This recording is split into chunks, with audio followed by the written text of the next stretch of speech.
메리 크리스마스. 복된 성탄의 은총이 여러분과 여러분의 가정 위에 함께 하시기를 주의 이름으로 축복합니다.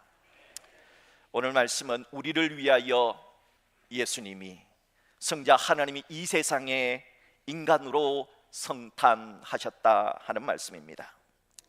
최근 송희구 작가의 소설을 드라마로 한 서울 자가의 대기업 다니는 김 부장 이야기가 많은 사람들에게 공감대를 일으키고 있다 하길래 저도 쭉 시청해 봤습니다.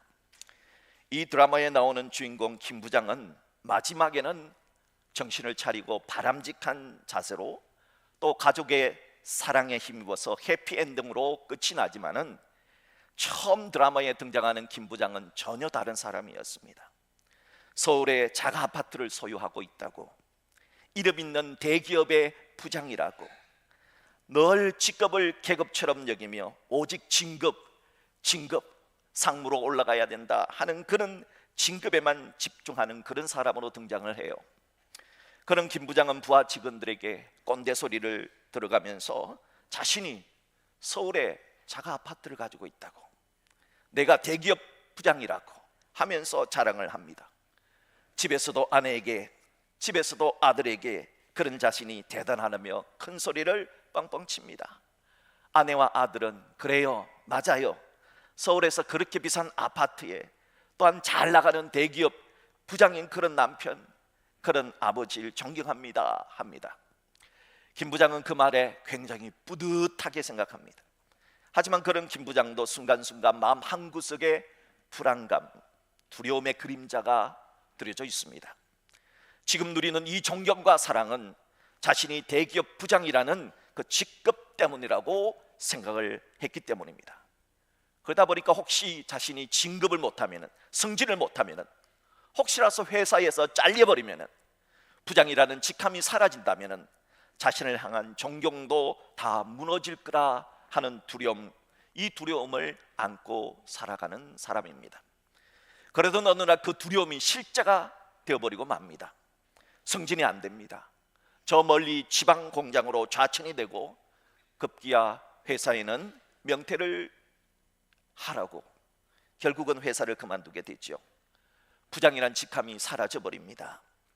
그래서 받은 돈으로 매달 월급만큼 돈이 들어온다 하는 전단지를 보고 건물주가 되어 보겠다며 퇴직금과 또 대출까지 받아서 상업 부동산을 분양을 받습니다. 그런데 그 부동산이 사기를 당합니다. 사기란 사실을 알게 된 김 부장은 갑자기 숨을 못 쉬고 그 자리에서 쓰러지고 맙니다. 병원 응급실까지 가게 되지만 병원에서는 몸에는 아무런 문제가 없다고, 이 스트레스다고 그러면서 아무래도 정신적인 문제인데 공황장애 같다고 진단을 내립니다. 도대체 김 부장은 무슨 이유로 공황장애라는 화병에 걸리게 된 걸까요? 바로 그의 마음속에 불안, 두려움 때문입니다. 이와 같이 우리가 살아가는 세상은 조건부 세계요, 약육 강식의 세계입니다. 공부를 잘해야 학교에서도 집에서도 인정을 받는 세계입니다. 실적을 내야 또 승진을 해야 직장에서도 인정을 받습니다. 김 부장처럼 번듯한 직장, 높은 직급, 그리고 자가 아파트, 이와 같은 경제력을 갖춰야 결혼 대상자로부터도 인정을 받는 세상입니다. 이런 세상에서 살아가는 인간은 늘 불안하고 늘 두렵습니다.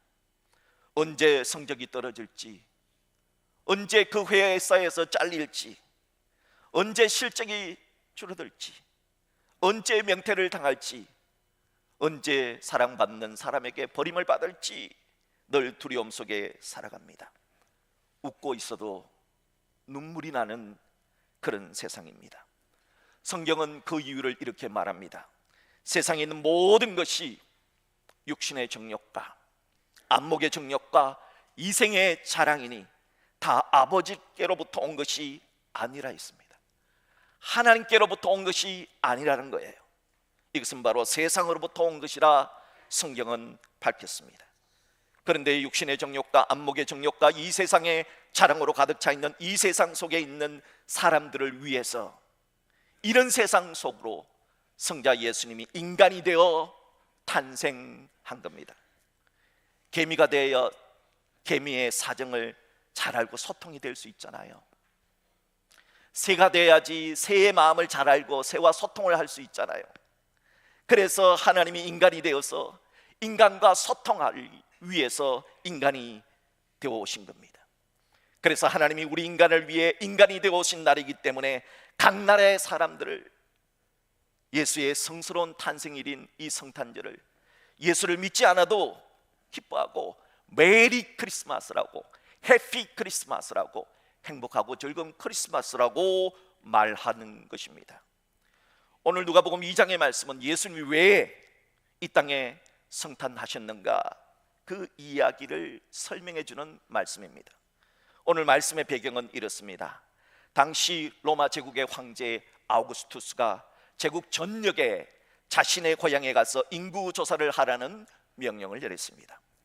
세금을 거두기 위해서, 군력을 위해서 한 행정적 조치였겠지요. 하지만 하나님은 이런 역사적 배경을 선하게 선용하셔서 아기 예수님을 잉태한 요셉과 마리아를 메시아가 태어나리라 예언했던 유다 베들레헴으로 이동하게 만들었습니다. 그렇게 함으로써 메시아가 베들레헴에서 태어난다는 미가 5장 2절의 예언을 성취하신 것입니다. 당시 베들레헴은 아주 조그마한 마을이었습니다. 지금처럼 호텔이 많은 곳이 아니었고 호주가로 온 사람들로 인해 여관에 숙박할 방이 모자랐습니다. 그래서 출산이 임박했던 요셉과 마리아는 정말 가난한 자들이 아기를 낳을 때처럼 소나 말이 먹고 자는 말 구유에서 태어나시게 하셨습니다. 이 또한 하나님의 아들이 말 구유에서 탄생한다는 이 사건은 아무리 가난한 자일지라도 예수님을 믿고 구원받게 하신다는 것을 보여주는 표가 된 것입니다. 그렇게 예수님이 베들레헴 마구간에서 성탄할 때 천사가 성탄의 소식을 가장 먼저 전해준 사람들이 있어요. 당시에 가장 낮은 계층, 양을 치던 목자들이었습니다. 이것 또한 예수님이 신분이 높고 낮음과 상관이 없이 아무리 신분이 낮은 사람일지라도 예수님은 그들의 구세주가 되신다는 것을 보여준 계신 것입니다. 그래서 천사는 예수님이 태어난 성탄의 소식을 온 백성에게 미칠 큰 기쁨의 좋은 소식이라 했던 겁니다. 이렇게 성탄은 특정 민족, 특정 계급이 아니라 유대 민족만이 아니라 온 세상 열방, 온 나라 사람들, 어떤 사람이든지 모든 인류를 위한 굿뉴스가 되는 것입니다. 또한 천사는 예수님이 성탄하신 목적이 바로 우리 때문이라고 말합니다. 본문 11절을 합독하도록 하겠습니다. 본문 11절입니다. 오늘 다윗의 동네에 너희를 위하여 구주가 나셨으니 곧 그리스도 주시니라. 바로 우리 때문에 주님이 이 세상에 성탄하셨다 하는 겁니다. 그렇습니다. 성탄은 로마서 5장 6절의 말씀처럼 우리가 아직 연약할 때의 기약대로 오셨기에 모든 인류에게 굿뉴스, 기쁜 소식, 복음이 되는 겁니다. 또한 성탄은 로마서 5장 8절처럼 우리가 아직 죄인 되었을 때에 그리스도께서 우리를 위하여 죽으심으로 하나님께서 우리에 대한 자기의 사랑을 확정하셨기 때문에 모든 인류에게 기쁜 소식이 됩니다. 그래서 성탄은 약육 방식의 세상 속에서도 약자라도 병든 자라고 할지라도 죄인이라도 실수한 사람이라도 그 누구라도 기쁘고 복된 날인 겁니다. 서울 사는 김 부장처럼 서울에 비싼 아파트를 없을지라도, 서울 사는 김 부장처럼 부장이란 높은 직급이 없을지라도, 서울 사는 김 부장처럼 주식에 몇 천만 원, 몇 억이 없을지라도, 심지어 저 우크라이나와 러시아의 전쟁터 속에서도, 중동과 남미와 아프리카의 전쟁통에 있을지라도, 심지어 5년간이나 계속되고 있는 미얀마의 군부 독재 치하에 있을지라도 그 누구에게라도 성탄은 해피 크리스마스가 되는 것입니다. 성탄은 그 누구에게도 평화를 주고 안정감을 주는 겁니다. 그래서 천사는 기쁨의 좋은 소식을 전해주면서 오늘 다윗의 동네에 너희를 위하여 구주가 나셨으니 곧 그리스도 주시니라 말씀하시며 우리들을 위하여 예수님이 성탄하셨다, 성스럽게 태어나셨다 선포했던 겁니다. 그래서 성탄은 약자도 죄인도 실패한 자도 그 누구라도 누릴 수 있는 날이기에 전 세계 사람들이 메리 크리스마스라고, 행복하고 즐거운 크리스마스라고 기다리고 기뻐하는 겁니다. 며칠 전에 12월 17일자 기독 공부에 간호 선교사였던 구타벨 선교사가 쓴 조선에서 가장 행복한 소녀, 조선에서 가장 행복한 소녀라는 책에 대한 내용을 실어주어서 주의 깊게 읽어봤습니다. 과연 조선에서 가장 행복한 소녀는 누구인가? 이 책에 나오는 조선에서 가장 행복한 소녀는 110년 전에 살았던 옥분이 안나송이라고 하는 소녀에 대한 이야기입니다. 옥분이 송안나라고 하는 소녀는 1892년 정말 찢어지게 가난한 농촌 가정에서 태어났습니다. 1901년 대기근이 닥쳤는데 추위와 계속되는 굶주림을 견디다 못한 부모님이 옥분이를 어느 부잣집의 종으로 팔아버렸답니다. 그래도 부잣집 종은 굶어 죽지 않을 거라 생각해서 부잣집에 판 겁니다. 부잣집에 팔려간 어린 옥분이는 하녀로서 정말 비참한 나날을 보내야 했습니다. 어린 나이에 중노동을 해야 했고 수시로 주인의 매질을 견뎌야만 했고 그럼에도 밥도 제대로 얻어먹지 못한 날이 많았다 합니다. 어느 추운 겨울날 얇은 옷밖에 없었던 옥분이는 여러 시간 동안 추운 곳에서 일하다가 그만 동상이 걸리고 말았습니다. 치료받을 형편이 못 되었기에 고통을 참고 수주일을 버티다가 더욱 상태는 악화되었습니다. 고통이 엄습했고 동상 부위가 썩어나가기 시작했습니다. 이런 상황에서도 옥분이는 일을 해야만 했지만 더 이상 일을 할 수가 없었습니다. 그녀의 몸이 썩어 들어가고 있었기 때문입니다. 이런 옥분이를 더 이상 방치할 수 없었던 주인은 급기야 서울의 한 선교사들이 있는 선교병원으로 옥분이를 데려갔습니다. 옥분이를 살펴본 선교사들은 그녀가 살 수 있으실 좋다 확신할 수 없다며 그녀의 상태는 심각한 상태라고 말해 주었습니다. 옥분이를 치료해서 다시 일을 시키려 했던 주인은 가망이 없다는 사실을 알고 병든 옥분이를 버려버리고 매정하게 떠나버렸습니다.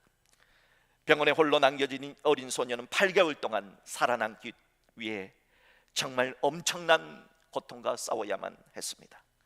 사경을 헤매던 그녀가 8개월 동안 유일하게 편안한 시간은 수술을 위해서 마취를 했던 그 시간일 때뿐이었다 고백합니다.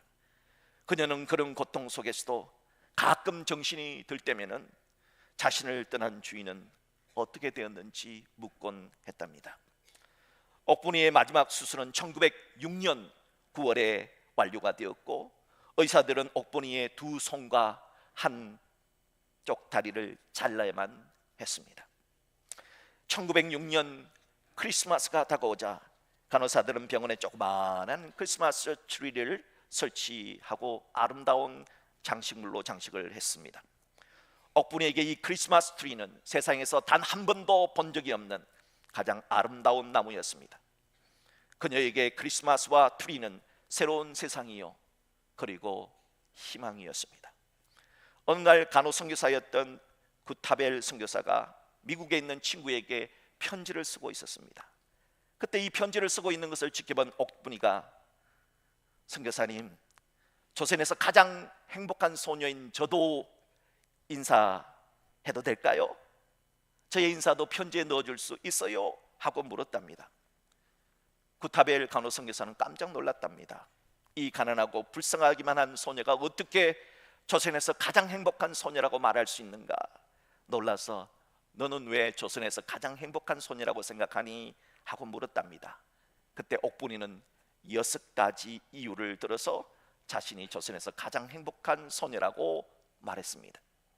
첫째, 의사들이 옥분이의 모든 고통을 없애주었으며, 둘째, 병원에 온 이후에 단 한 번도 매를 맞은 적이 없었으며, 셋째, 더 이상 굶지 않으며, 넷째, 자신이 종으로 있던 주인에게 돌아가지 않아도 되고, 다섯째, 과거에는 본 적도 없는 크리스마스 트리와 같이 아름답고 매혹적인 것을 보았으며, 여섯째, 예수님을 믿게 되었기 때문입니다 하고 말해 주었답니다. 그리고는 두 손이 없고 다리 하나밖에 없는 나 옥분이도 예수님이 사랑한다고 말했어요. 그래서 예수님께 기도했더니 그분이 정말 들어주셨어요. 내 죄를 다 가져가셨어요. 그리고 그 예수님이 나를 사랑해 주셨어요. 나는 진심으로 그걸 알아요. 이만하면 충분하겠지요. 가장 행복한 이유가, 옥분이는 진심으로 자신이 이 나라 조선에서 가장 행복한 소녀라고 생각했던 겁니다. 그 후에 옥분이는 세례를 받았습니다. 그리고 송안나란 이름으로 새로운 인생을 시작하게 되었습니다. 비록 두 손이 잘려나갔지만 이 잘려나간 이 두 손에다가 이 연필을 이렇게 묶어가지고 글 쓰는 법을 배우기 시작했답니다. 그리고 그녀는 자신을 돌봐주다 미국으로 돌아갔던 간호사들에게 또 선교사들에게 감사의 편지를 썼는데, 그것이 바로 이렇게 쓴 편지랍니다. 이 편지를 받았던 많은 선교사들이 정말 눈물을 흘리고 깊은 감동을 받았다 합니다. 그 후에 안나는 병원에서 통역자로 봉사하며 예수 그리스도의 복음을 전하며 살았다 전해집니다.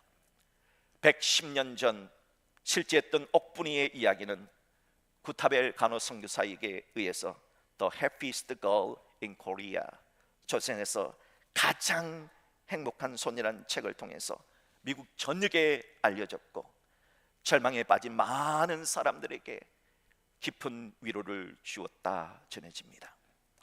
옥분이의 그 가련한 인생을 조선에서 가장 행복한 인생으로 느끼도록 만들어준 성탄의 기쁜 소식이기 때문에 오늘 본문 누가복음 2장 10절 11절을 다시 한번 보십시오. 천사는 이렇게 말합니다. 무서워하지 말라. 보라, 내가 온 백성에게 미칠 큰 기쁨의 좋은 소식을 너희에게 전하노라.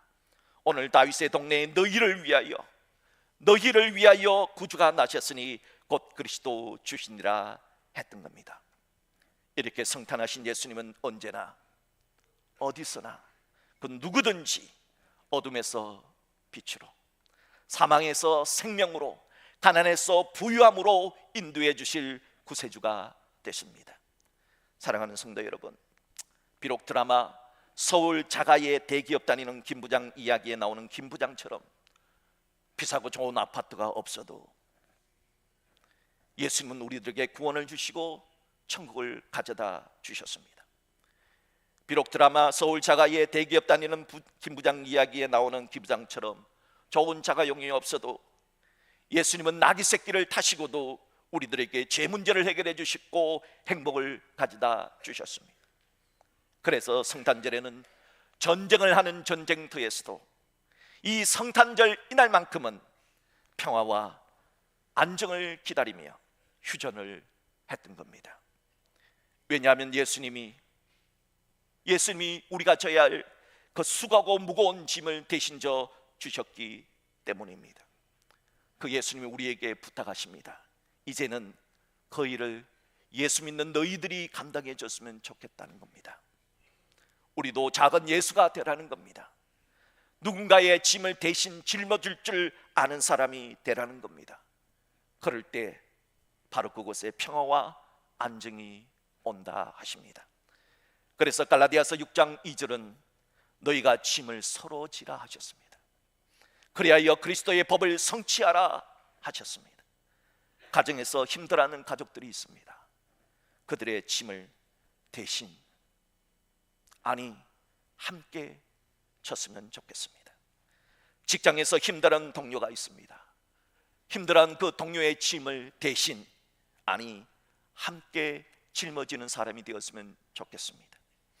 교회에서 상처받는 많은 성도들이 있습니다. 그들의 짐을 대신 함께 짊어질 수 있었으면 좋겠습니다. 우리도 작은 예수가 되어서 누군가의 아픔을 함께 짊어질 때 그곳이 어디든지 그 사람이 누구든지 성탄의 평화가 임할 것이고 성탄의 안정이 임하게 될 것입니다. 사랑하는 성도 여러분, 오늘 우리 주님께서 우리에게 성탄하신 이유는 우리를 위해서 성탄하셨고 우리에게 부탁하신 내용을 꼭 기억하시며 너희가 서로 짐을 져주라. 힘들고 아파하는 가족 공동체, 여러분의 일하는 일터 공동체, 우리가 사랑하는 교회 공동체에서 아파하고 힘드는 사람들의 짐을 우리가 조금이라도 대신 아니면은 함께라도 져준다면 우리의 사랑하는 사람들이 더 평화롭고 우리의 사랑하는 공동체가 더 안정감을 누리게 될 줄 믿습니다.